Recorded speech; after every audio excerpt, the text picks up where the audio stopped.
Wato Najeriya an maida jami'an tsaronmu kamar bayi. Ban taɓa ganin ƙasa ba wadda jami'in tsaro bai da wani cikakken 'yanci.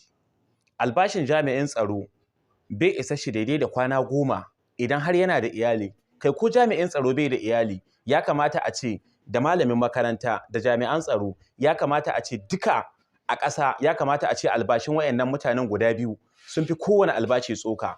Saboda wallahi dole ne ka ga jami'an tsaronmu suna ansar cin hanci. In dai ana son a samu tsaro a Najeriya, in dai ana son a bar karɓar cin hanci a Najeriya, yanzu maganar da nake misali da nake baku, maganganun da nake akan hanyar Jibiya zuwa Katsina, wallahi jami'an tsaron nan da ke hanyar Katsina zuwa Jibiya, idan ka ji abubuwan da suke gaya min, wallahi sai ka yi mamaki. Jami'in tsaro za a tado shi tun daga jihar da yake, ƙila Bauchi yake, ko kuma Jigawa yake, ko kuma Nasarawa yake, ko kuma Sokoto yake, ko kuma Adamawa yake, a tado shi a kawo shi jihar da yake, a jihar da yake ƙila kafin ya je zuwa ga iyalin shi yana iya kashe kuɗi sun kai 20,000 zuwa da dawowa ko 30,000, kuma albashin shi duka bai wuce naira 70,000 ba ko 50,000.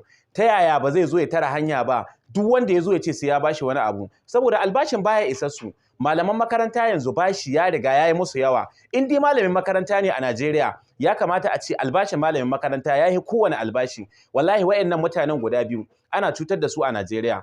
Saboda me? Saboda kuɗin da ake ba su bai isa, bai wadatar da su abin da za su ci. Kuɗin da ake ba su bai wadatar da su abin da za su ci. Saboda me? Saboda galibi mutane suna cikin bala'i, mutane suna cikin yanayi. Gwamnatin Najeriya ta yi biris, wasu 'yan tsirarin mutane ne ke cin kuɗi. Saboda me? Saboda albashin kurtun soja da albashin kurtun soja da albashin ɗan wasan ƙwallo.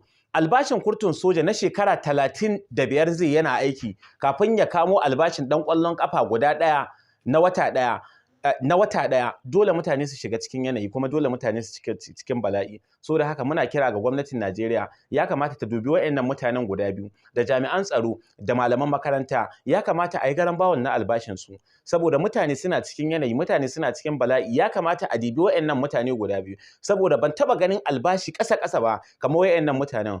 Sai ka ga an kwashi kuɗi ana ba ɗan majalisa ko sanata, wanda duk waɗannan mutanen sun fi su amfani wallahi. Duk mutanen nan gaba ɗaya sun fi sanatocin mu amfani, sun fi 'yan majalisun mu amfani gaba ɗaya, kuma wallahi sun fi ministocin mu amfani. To ya kamata gwamnatin Najeriya ta duba mu waɗannan mutanen guda biyu da malaman makaranta da jami'an tsaro. Jami'an tsaro kowane kaki ya kamata a duba musu, a riƙa ba su albashi mai tsoka domin suna cikin wani yanayi kuma suna cikin bala'i, ya kamata a riƙa duba musu. Wannan shine kiran da muke da su ga gwamnatin Najeriya, kuma Allah sa a dubi wannan magana tawa, kuma Allah sa a gyara, Allah sa mu dace.